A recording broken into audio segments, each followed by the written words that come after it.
Repeated delays in manufacturing the indigenously built Tejas Mk1A fighter jet by the HAL, coupled with alarmingly low IF squadron numbers, has now provoked the wrath of Indian Air Force Chief AP Singh. In a sensational accidental on-camera recording, the Indian Air Force Chief can be seen rebuking state-owned Hindustan Aeronautics Limited. The video was taken at Aero India and posted by defense news portal National Defense, creating quite a stir over the internet. Just not confident of HAL, which is very, very wrong thing to happen.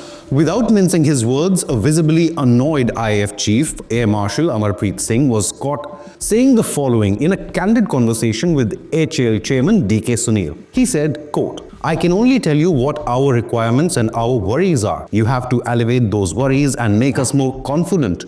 At the moment, I am just not confident of HAL, which is a very wrong thing to happen," unquote. A disappointed IAF chief expressed his anger to the HAL, saying, "I was promised that when I come here in February, 11 Tejas Mk1As would be ready, and not a single one is ready," unquote. Now, while the upgraded Tejas Mk1As were kept on static display, surprisingly, the HAL had claimed that on the first day of Aero India 2025, quote, "The LCA Mk1A flew in the inaugural program of ongoing Aero India 2025. 4 Mk1A aircraft flew in a finger 4 formation called Yuddha formation. The Mk1A's second prototype did an amazing aerial display in front of Raksha Mantri, enthralling the spectators," unquote. Earlier, Defense Minister Rajnath Singh visited HAL's Mk1A production line in Bengaluru. He hailed the fighter jet as being the pride of the nation, serving as the backbone of the Indian Air Force. However, an infuriated IAF chief hit back at the HAL chairman and claimed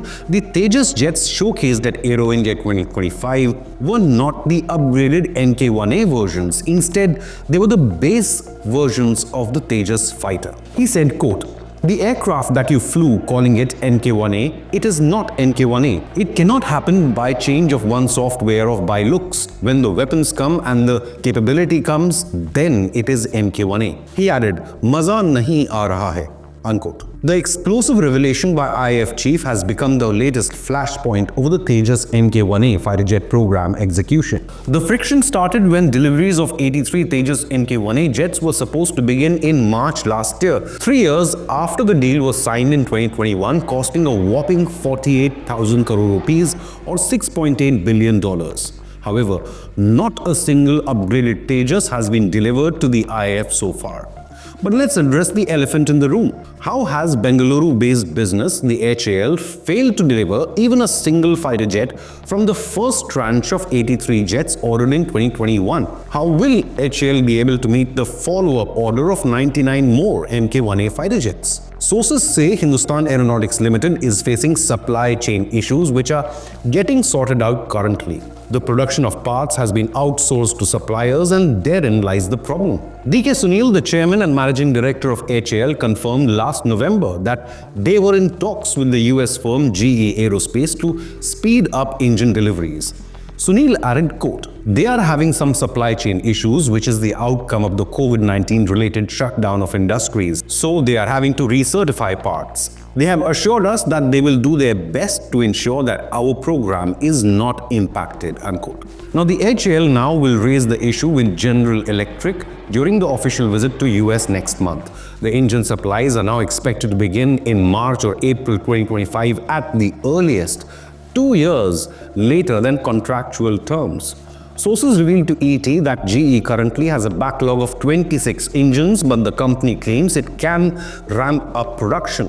Remember, HAL has enjoyed an unchallenged monopoly over Air Force defense manufacturing requirements, leaving the Indian Air Force with no other alternative. To expedite production, HAL has established a new production line in Nashik, Maharashtra, in addition to its existing lines in Bengaluru. The development took place after the Defense Ministry issued a tender to the HAL for 97 additional Tejas Mk1A or upgraded fighter jets expected to be completed by 2031. The new fighter planes are expected to cost around 67,000 crore rupees. The expansion will allow the firm to manufacture 16 LCA Mk1A aircraft per year in Bengaluru and another 8 to 10 in Nashik, taking the yearly manufacturing capability to 24.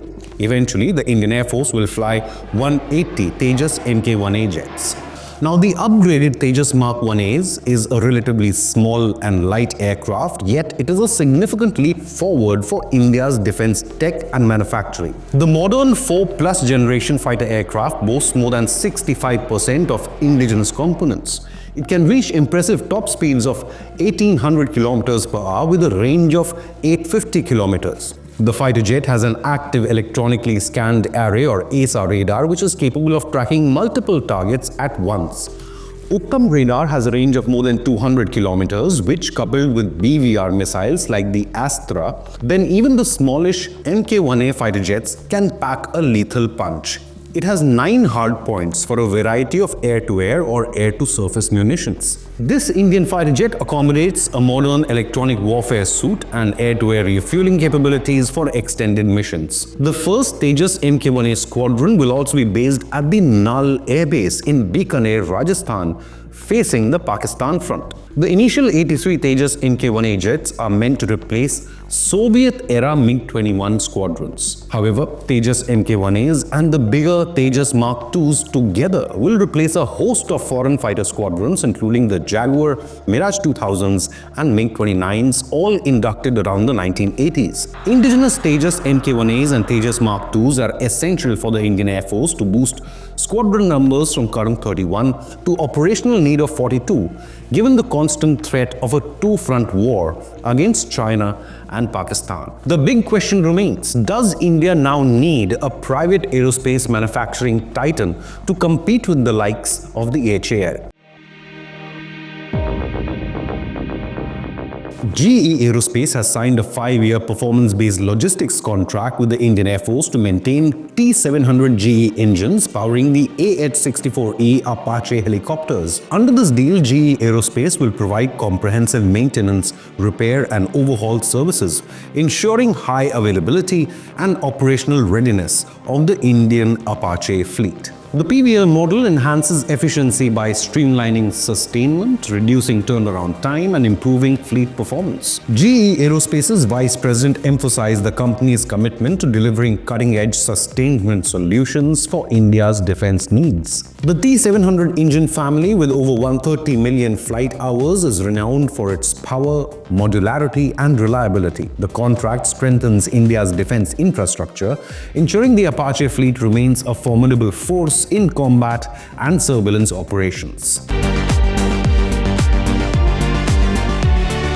Hyderabad-based VEM Technologies is making headlines with its key role in structural manufacturing assembly and integration of AMCA, India's first homegrown 5th-generation stealth fighter jet. Developed by the DRDO's Aeronautical Development Agency, the AMCA is set to be a showstopper at Aero India, the premier aerospace and defense expo in Bengaluru. Now, VEM Technologies is no stranger to cutting-edge defense innovation. It also develops fuselages, generators for fighter jets, and onboard systems for helicopters and aircraft. Aero India 2025 VEM will showcase its homegrown firepower, including the Assi-Bal anti-tank guided missile and advanced missile systems for land and air defense. Tata Advanced Systems has developed the ALS-50 loitering munition, a vertical takeoff and landing suicide drone designed for precision strikes. It can launch like a quadcopter, switch to fixed wing mode mid-air and hit targets over 250 kilometers away, making it ideal for high-altitude combat at the LAC. The ALS-50 operates in challenging terrain and delivers accurate strike within 2 meters. AI-powered and swarm-ready, it enhances autonomous warfare capabilities. It has been battle-tested in extreme conditions of Ladakh and Rajasthan successfully, and also demonstrated its strike power at Pokhran. Leave a comment with your opinion, hit the like button and subscribe to Inconnect News.